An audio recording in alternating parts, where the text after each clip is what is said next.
अस्सलामु अलैकुम वरहमतुल्लाहि वबरकातुहू। बिस्मिल्लाहिर्रहमानिर्रहीम। अल्लाहुम्मा सल्लि अला सय्यिदिना नबीना मौलाना मुहम्मदिन व अला आलि सय्यिदिना नबीना मौलाना मुहम्मदिन बारिक व सल्लिम अलैहि।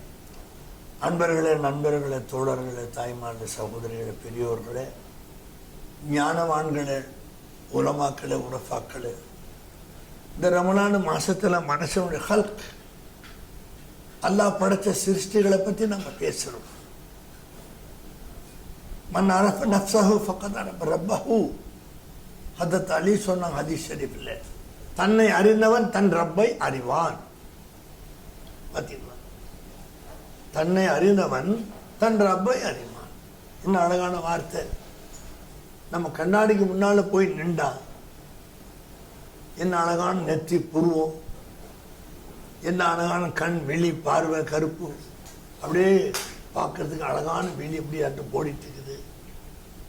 எனக்கு அழகான மண்டை ஓடு, அதுக்குள்ள மூளை, ஸ்ட்ராங்கான ஊடை வச்சு என்னால புருவத்தை எல்லாம் கொடுத்தான்.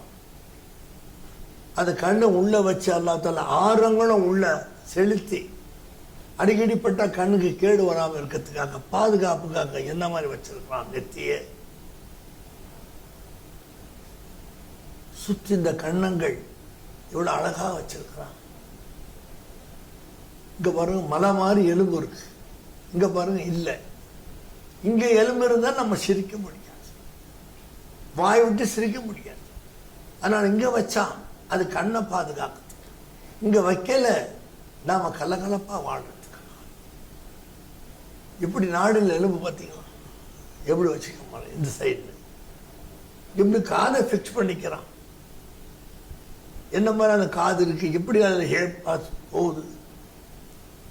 ஒரு பூச்சிப்பட்ட உள்ள போயிட்டா உடனே தடுத்து வெளியாகிற மாதிரி சில பசங்களை வச்சிருக்கிறான். உள்ள போனா நமக்கு கேடு போகாமல் தடுக்கிறதுக்கு ஏற்பாடு செஞ்சு வச்சுக்கிறான். என்ன உருவம், என்ன அழகா படைச்சுக்கிறான். உங்களை நான் அழகான உருவமா படைச்சிக்க. தக்வீம், உங்களை அழகான சூரத்தில் நான் படைச்சிருக்கிறேனே. பார்த்தீங்களா எவ்வளவு சொல்றான் பாருங்க. உங்களை விகாரமான சூரத்தில் நான் படைக்கலையே. அதையும் சொல்றான், நான் உங்களை அழகான ஒன்றை படைச்சிருக்கிறேன். உண்மை தானுங்களே. இந்த கை ரெண்டு இருக்குங்களே, இந்த ரெண்டு கை இதே மாதிரி இருந்தால் தான் நம்ம சட்டையோ ஜுப்பாவோ அபாவோ தைக்கலாம். ஒரு கை ஒரு 4 அங்குலம், ஒரு 2 அங்குலம், ஒரு 1 அங்குலம் நீளமாக இருந்து ஒரு கை சிறுசா தான் எதுவும் செய்ய முடியாது. சட்டை போட்டால் அசிங்கமாக இருக்கும், அபா போட்டால் லட்சணமாக இருக்காது. எது போட்டாலும் தூக்கிட்டு நிற்கும். உன்னை எப்படி நீ என்னமோ உன்னை ஸ்ட்ரைக் பண்ணிக்கிட்டாங்க நீ சொல்ற. நான் இந்த டைலர்ட்டு போனேன், நான் அந்த டைலர்ட்டு போனேன். எல்லா டைலர்ட்டும் போங்க. இந்த பாடியை முந்தி ஸ்ட்ரெச் வச்சது யார்? 2 கழிச்சு பாருங்க. இந்த 2 கைக்கும் பாருங்க இடையில ஒரு நூல் இலை கூட பெருசு சின்னது. விரலை எப்படி வச்சான் பாத்தீங்களா? விரல நகம் வளருது, அது எப்படி? நம்ம சாப்பிட்ற புரோட்டீன்ஸ் உடம்பெல்லாம் போய் கை வழியா வந்து நகம் விரலுக்கு வந்து நகம் வளருது. அதே நேரத்தில் இந்த விரலுக்கு வரக்கூடிய புரோட்டீன் நகத்தை வளர்க்குது. இந்த விரலை வளர்த்தால், இந்த விரல் வளர்ந்தால் நம்ம கதி என்ன? எது எடுக்க முடியுமா, பிடிக்கும், லட்சணமா இருப்போமா பார்க்கறது? அப்படி செய்யலையா? புரோட்டீன் உள்ள வந்து நகம் வளர்ந்து கொண்டே தானே இருக்குது வாழ்நாளெல்லாம். விரல் வருதா, விரல்ல வந்து தானே புரோட்டீன் நகத்துக்கு பாஸ் ஆகுது. விரலுக்கும் வளர வச்சா அல்லாஹ் ரப்புல் ஆலமீன் முடியும். நம்மள மனுஷன் சொல்லுவாங்க, கரடின்னு சொல்லுவாங்க. அதான் சொல்லிட்டானா உங்களை அழகான படைச்சிருக்க கலக்கு தக்வீம். அதே சொல்லிட்டானே உங்களை அழகா படைச்சு, என்ன கலர் நல்லா படைச்சு. எப்படி உங்களுக்கு உணவு நான் கொடுத்தேன், உள்ள கொடுத்தேன். தாய் ஊத்துல இருக்கும் போது நான் ஒவ்வாதது உனக்கு சேர்ந்துதான் தொப்புள்ள கட் பண்றாங்களோ அதன் வழியாக தான் சாப்பாடு கொடுத்தான். ஃபில்டர் பண்ணி எந்த ஆகாரம் உள்ள வந்தா நம்மளுக்கு குழந்தைக்கு ஒத்துக்காதோ அதை உள்ள போகாம தடுத்து, எது போனால் நம்ம வளருமோ அதை உள்ள வளர்ந்துருச்சு. பிள்ளைத்தாச்சி பொம்பளைங்களை மாம்பழம் கூட சாப்பிடாதீங்க, ஏன்னா அது பிள்ளைய பாதிக்கலாம்னு சொல்லுவாங்க. எப்படி எல்லாம் வச்சிருக்கோம் பார்த்தீங்களா? இங்க மேல் நோக்கி தலை, கால் கீழ் நோக்கி இருக்கு. அப்படிதான் பிள்ளைங்க உள்ள இருக்கு. நாமெல்லாம் அப்படிதான் இருந்தோம். அந்த பெயின் வரும்போது அந்த தலை லேசா திரும்புது பார்த்தீங்களா? ஒரே மாதிரி திரும்பல, உயிருக்கு ஆபத்தா போயிடும். அந்த பெயின்ல அந்த குழந்தை திரும்புது திரும்புது. 4 லேபர் பெயின், 4 தடவை அந்த பெயின் வந்த உடனே கால் மேல போய் தலை கீழே வந்து பிரசவம் ஆயிடுச்சு. சுகப்பிரசவம் ஆயிடுச்சு, நலப்பிரசவம் ஆயிடுச்சு. நாம் வெளியாக்கி வந்த அகரஜக்கும் பார்த்தீங்களா? அந்த கருப்பையில இருந்து உங்களை நாம வெளியாக்கி வச்சோங்கிறான் குரான்ல. நீனா நல்லா சொல்ல வர முடியாது இல்லைங்களா? திரும்பவே முடியாதுங்கன்னு. அவனோட குவத்து இல்லாம, எனர்ஜி இல்லாம திரும்புறீங்க. ஒரே மாதிரி திரும்பலையே நீங்க. பெயின் வருது கத்துறாங்கன்னு திருப்பி கொஞ்சம் கொஞ்சமா கொண்டு வந்து ரூட் கிளியரா வந்தது உள்ள வெளியான ஒண்ணு கத்துது பாத்தீங்களா? அழுகை எவ்வளவு உயர்ந்தது பாத்தீங்களா? அது மனுஷெல்லாம் உலகத்துல 300 வருஷம் அழுதாங்க. ரசூலுல்லாஹ் சொன்னாங்க ஸல்லல்லாஹு அலைஹி வஸல்லம். உலகத்துல மக்கள்லாம் ஒன்னா சேர்ந்து அழுதாலும் அதுக்கு நிகர் இல்லைன்ட்டாங்க. ஆதம் செஞ்ச பாவம் நல்ல பாவம் என்ற போதிலும் கூட போவானான்னு சொன்ன இடத்துக்கு போனதுனால அவங்க அழுதாங்க. தனி மனிதனாக அல்ல அவனை அனுப்பிச்சான். வேறு யாரும் அழுது பிறவியே உலகத்துல இல்லை. அங்க சில மான் குட்டிகள் மேய்ஞ்சிட்டு இருந்துச்சு. அதுல ஒரு 2 மான் பார்த்துச்சு ஆதம் அலைஹிஸ்ஸலாம். என்ன ஒரு புதுசா இருக்கிறாரு, இப்படி மனிதனை நம்ம காட்டுல பார்த்தது இல்லையேன்னு மான் சிலது ஓடி வந்து ஆதம் அலைஹிஸ்ஸலாம் கிட்ட நின்றுச்சு. பார்த்துச்சு, அவ்வளவுதான், வேற ஒண்ணும் இல்லை. ஆதம் அலைஹிஸ்ஸலாம் இலையை சாப்பிட்டான். தான் சாப்பிட்ட இலையில அந்த மான்களுக்கு கொஞ்சம் கொடுத்தான். அந்த மான்கள் திரும்பி தான் இருந்த இடத்துக்கே வந்துருச்சு. அதுக்கு மோஷன் போற மாதிரி மான்களுக்கு மோஷன் போக ஒரே வாசனம். எல்லா மானும் ஆச்சரியப்படுது, மனத்துல எப்படி இருந்த வாசனம். அதுதான் கஸ்தூரி மானுங்கிறோம். எதை சொல்றோம்?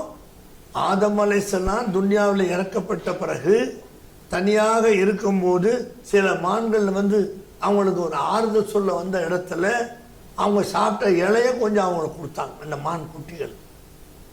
இதை பார்த்த மற்ற மான்கள்லாம் வந்துச்சு. அதே மாதிரி ஆதம் அலைஹிஸ்ஸலாம் இலைய கொடுக்க தான் செஞ்சாங்க. ஆனா அந்த மான்களுக்கு எல்லாம் மோஷன் ரொம்ப பேட் ஸ்மெல் தான். அந்த கஸ்தூரி மான் இப்போ இருக்குது பாத்தீங்களா? கஸ்தூரிக்கு அந்த உயர்வா சொல்ற கஸ்தூரி ரொம்ப மேல பூச்சுவாங்க. ஆத நபி காலத்துல இருந்து அந்த கஸ்தூரி மான் இன்ன வரைக்கும் இருக்குதுங்க. அதுல இருந்து அந்த அத்தரை கொண்டு வர்றாங்க. அதே சில்சிலா கொண்டு வந்துட்டு இருக்கிறான். இது எங்க சொல்றதோட நோக்கம் என்னன்னு கேட்டா, ஆதம் அலைஹிஸ்ஸலாம் தனியா இல்லை, ஒண்ணுமே தெரியல எங்க இருக்கு. அவங்க மனைவி ஒரு புகழ் அப்பாவெல்லாம் இறக்கி விட்டான். 2 பேரும் சந்திக்க விடாம ஆக்கிட்டான். ஜித்தான்னு சொல்றாங்க, அங்கதான் அவங்க அடங்கி இருக்கிறாங்க. அவ்வா அலைஹிஸ்ஸலாம் வேறு இடத்துல இறக்கி விட்டான். 300 வருஷம் அழுதுதாக ரசூலுல்லாஹ் ஸல்லல்லாஹு அலைஹி வஸல்லம் பாத்தீங்களா?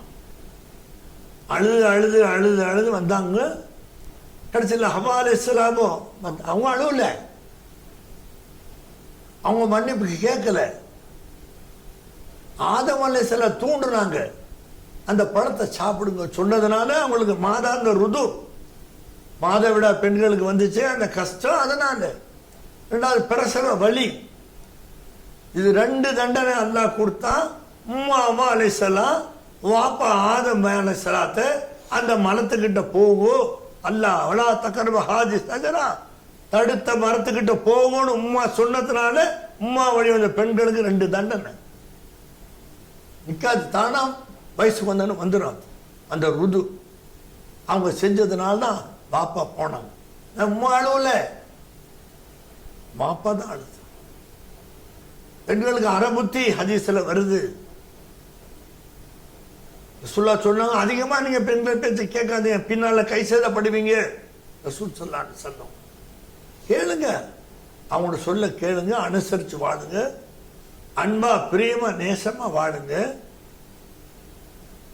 நீங்க உங்க மனைவிக்கு உருப்படி சாப்பாடோ ஏதோ சப்பாத்தி ஏதோ ஒன்று அந்த பெண்ணுக்கு ஊட்டினால், மனைவிக்கு ஊட்டினால், மலக்குகள் பார்த்து அல்லாஹ் நாங்க படைக்க வேணான்னு சொன்னோமே உங்ககிட்ட, இவங்க ரத்தம் சிந்துவாங்கன்னு நாங்க சொந்தம், இப்ப இவரு அந்த மனைவிக்கு ஊட்டுறாரு, இதுக்கு தான் நான் கொண்டு வந்த மலக்குகளை. பார்த்தீங்களா, மலக்களுக்கு பெண் இல்லை ஆண் இல்லை, 100 படைக்கப்பட்டவங்க. இந்த மாதிரியான அமல்களை அவங்களால செய்ய முடியாது, செய்யவும் கூட தெரியாது. அவங்களுக்கு உன் மனைவிக்கு நீ சோறு ஊட்டினால் அல்லாஹ் சந்தோஷப்படுறான். அதுக்கு தானே அவங்களை கொண்டு வந்தா, என்னையை கொண்டு வந்துருக்கான் உலகத்துல. அப்படியா ஒரு வழியாக ஆதம் வந்து சேர்ந்தாங்க.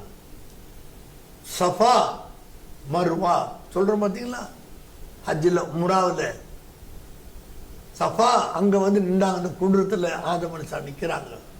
மர்வா ஹவ்வா அலைஹிஸ்ஸலாம் அந்த குன்றுல நிக்கிறாங்க, மலை மேல. அங்க வந்து தூரமா பாக்குறாங்க.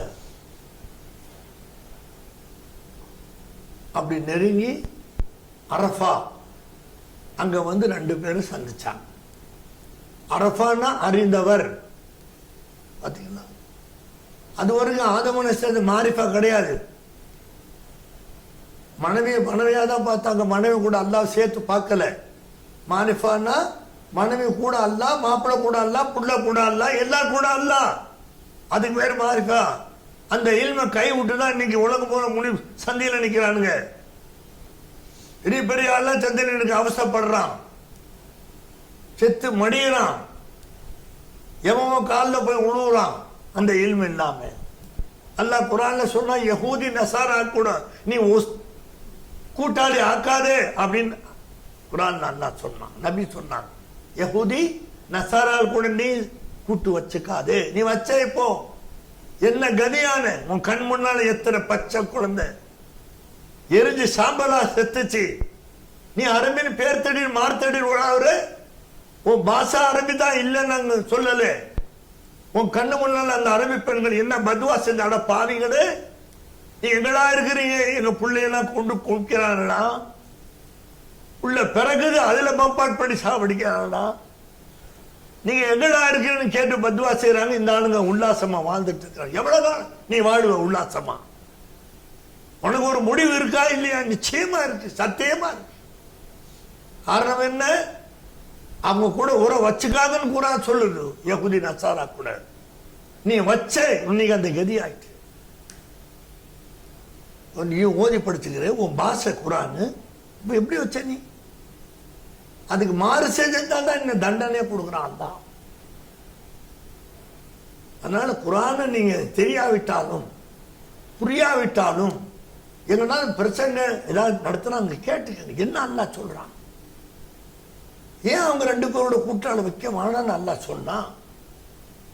இப்படி கூட்டாளி வச்சிருக்கிற எத்தனை கோடி மக்கள் செத்து போயிட்டாங்க. அவங்க ஆத்துமானா என்ன சொல்லும்? நம்மளால ஒரு புள்ளைய பம்பாட் பண்ணி அங்க சாவுறத பார்த்தா சோறுங்க நம்ம மனசு வருது. பச்சை குழந்தை ரத்த விடுத கடக்குது தெரியாம அந்த டிவியை பார்த்துடுறோம். நீ அங்கேருந்து வீட்லேருந்து சவுதியிலேருந்து பார்க்குற, நீ துபாயில பார்க்குற, நீ பஹ்ரைன்ல பார்க்குற, நீ குவைத்தில் பார்க்குற, எப்படி சாப்பிட்ற நீ? மனசனானா நீ? பெரிய இனம் நீ. நபியோட பேசுற சரிதான். இது என்ன? அரபியானாலும் சரி அஜபியானாலும் சரி, தக்வா யார் செய்வார்கள் அவங்கதான் மேலானவர். நபி அரபி மேலான சொல்ல, அரபியோ அஜமியோ, நம்மளாம் அஜமி, அரபி பிறக்காதவங்க. இந்த இருவரில் யார் தக்வா செய்கிறார்களோ, யார் அல்லாஹ் பயப்படுகிறார்களோ அவர்தான் சிறந்தவர். பெருமானார் ஸல்லல்லாஹு அலைஹி வஸல்லம். அவங்க கண்ணீர் வடிக்கிறோம், உங்களை சோகம் திங்க முடியல, அங்க பம்பாட் நடக்குது. எத்தனை ஒரு ஷோ முடிஞ்சு போச்சு இல்லையா? இத்தனை பேர் போய் சேர்ந்தாங்க. காரணம் என்ன?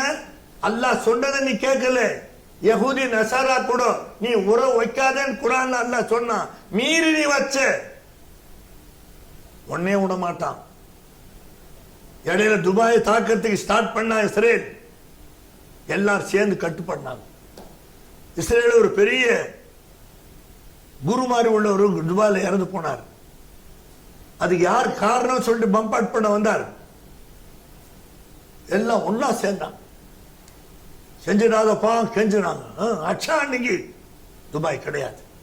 நீ எந்த மொழியில் இருக்க, நீ என்ன ஊர் என்ன ஆள் என்ன கத்து. அதனால நாம் என்ன குரான் சொல்ச்சோ அதை செய்யுங்க, என்ன குரான் தடுத்ததோ அதை செய்யாது. நம்ம அல்லாஹ் பாதுகாப்பு. அவன் சொன்ன மாதிரி நம்ம வாழலாம். பாருங்க என்ன கதியா இருக்கு.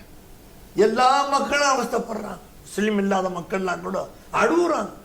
இப்படி கொள்றானே பாவி, இந்த அரபிகளுக்கு கண் இல்லையா அப்படி அவங்களும் பேசுறாங்க. எல்லா பொம்பளையும் மைதானத்துல இருந்து அடி வீடு வீடு ஸ்கூல் ஹாஸ்பிட்டல் நொறுக்கிட்டான், அழுகுறாங்க, பத்வா செய்யறாங்க. அந்த பெண்கள், பாவிகளே அசமா போவீங்களே, நீ உல்லாசமா உட்காந்து சாப்பிட்டுட்டீங்கிற, இது உனக்கு ஒரு வக்து வரும், ஒரு நேரம் உண்டுதான். எல்லாத்துக்கும் ஒரு வக்துங்க. உள்ள தரிக்க ஒரு வக்து, குழந்தை வெளியே வர்ற ஒரு வக்து, வந்த பிறகு அந்த பிள்ளை வளர்ந்து வயசுக்கு வர ஒரு வக்து, பிறகு அது கல்யாணத்துக்கு ஒரு வக்து, பிறகு அது குழந்தை பெற ஒரு வக்து, பிறகு சீக்குக்கு ஒரு வக்து, மௌத்துக்கு ஒரு வக்து. அந்த நேரம் வரும், நீ போயிடுவேன், நானும் போயிடுவேன், யாரும் இருக்க முடியாது. ஒரு வக்து முக்கர்ரர், அல்லாஹ் ஏற்கனவே பிக்ஸ் பண்ணிட்டான். அதுலேருந்து யாரும் தப்ப முடியாது. அப்படியாப்பட்ட அல்லாஹ் நமக்கு எச்சரிக்கை குரான்ல சொல்றான். அல்லாஹ்வுடைய சொல்ல கேளுங்கள், அல்லாஹ் சொல்ல மதியுங்கள். அப்படி இல்லாம இருக்கிறதா தான் இப்ப இவ்வளவு பெரிய நஷ்டம் கஷ்டம் எல்லாரையும் பாதிக்கதான் செய்து. அது விலைவாசி எல்லாம் யோரங்கிறான், என்னென்னமோ சொல்றான். அதனால இந்த மாசம் புனிதமான மாசம், ரமலான் மாசம்,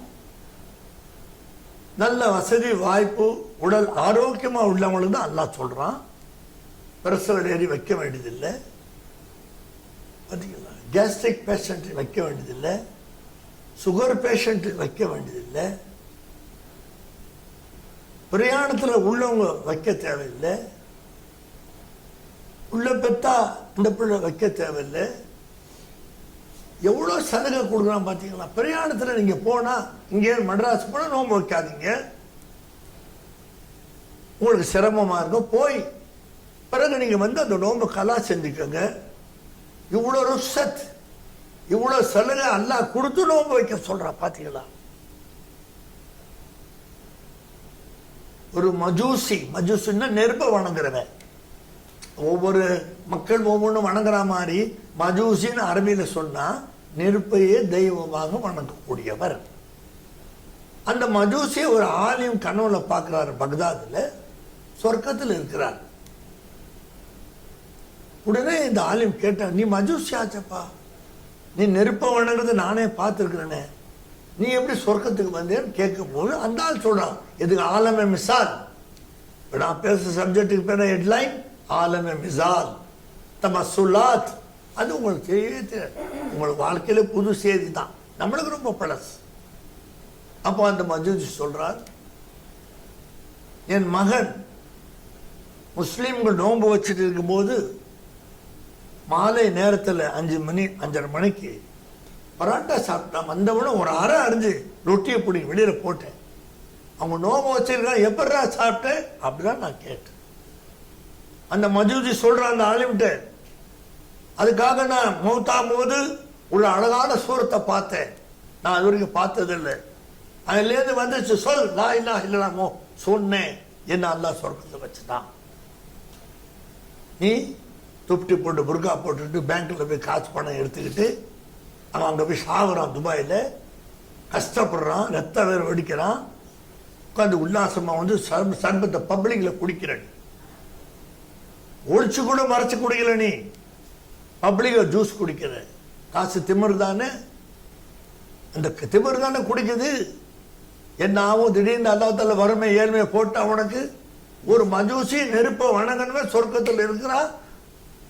ரமலான மதிச்சதுக்காக அதனால மதியுங்கள். அல்லாஹ் யாரை மதிச்சாலும் அவனை மதிச்சு வாழ அல்லாஹ் கிருபை செய்வான். ஆகிர் தாவானா அல்ஹம்துலில்லாஹி ரப்பில் ஆலமீன். அஸ்ஸலாமு அலைக்கும் வரஹ்மத்துல்லாஹி வபரகாத்துஹு.